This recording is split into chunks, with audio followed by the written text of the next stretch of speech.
Standard 3 is about assessment and measurement, or how we grade our students and monitor their progress through the course.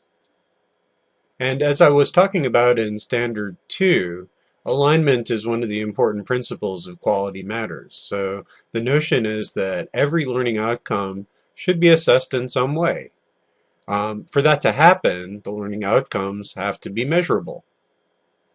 In addition, you shouldn't have a bunch of assessments that don't tie back to learning outcomes.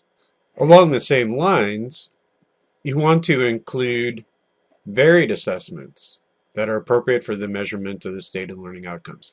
So use a variety of assessment tools, including quizzes, Dropbox items, discussion groups, and some other ones that are appropriate for your field of expertise. So, for example, in programming courses, I have my students write a lot of code, and I assess their code and I give them feedback on their code. And this helps me monitor their progress towards achieving the learning outcomes that are in line with my stated learning outcomes.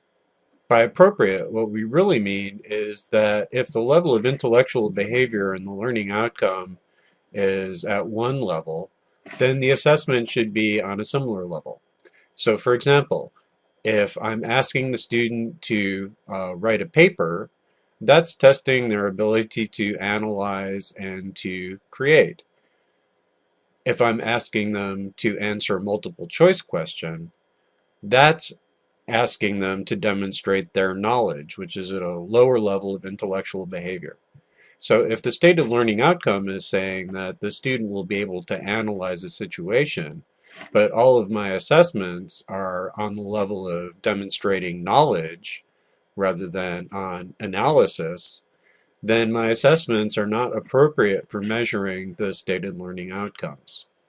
So in addition to selecting assessments that are in line with the learning outcomes, it's also important to clearly state how the student will be assessed.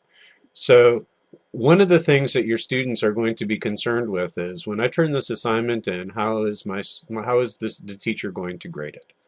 And there are a couple of ways of communicating to the student clearly what your standards are in assessing their work. One of the ones that I think is particularly handy is to create rubrics that describe in detail how the work will be assessed. So for example, in my software design course, I have a number of different rubrics that cover, for example, my lab grading rubric. Here are all the standards that I'm going to use to judge their course.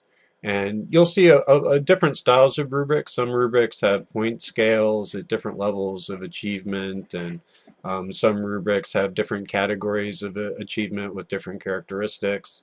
For this particular rubric, what I'm looking at is several different requirements that I check when I grade their lab, along with basic standards for what I consider good work on that and versus something that needs improvement. And the way I tie this to grading is that students start with full credit on the assignment, and then I generally deduct 1 or 2 points for each item that needs improvement. So exactly how you grade your assessments is up to you as the instructor and the instructional designer. But communicating to your students clearly how you will assess their work, that's something that's important for meeting standard 3.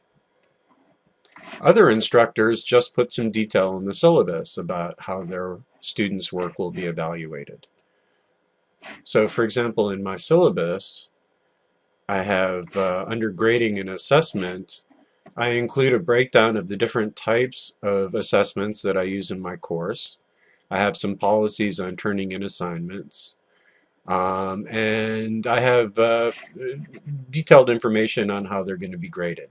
So what percentage of their score is going to be based on labs, discussions, and exams out of a total. I list the assignments that I have in my course along with total number of points, if there are bonus points available, assignment type, total percentage of the grade, and so on. Clear details on my lab submission policy and my late policy for labs. Basically, I try to provide as much detail and transparency as I can for the student so that when they get their grade on the assignment and when they get their grade at the end of the term, they understand why I've made that assessment. So provide multiple opportunities for students to measure their own learning progress.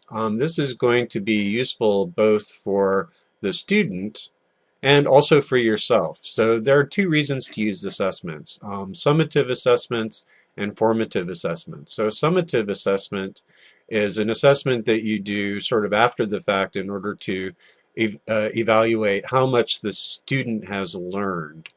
And generally, your final grade in the class is going to be a summative assessment. A formative assessment is an assessment that you can use basically as a diagnostic to figure out how well the student is mastering the learning outcomes along the way.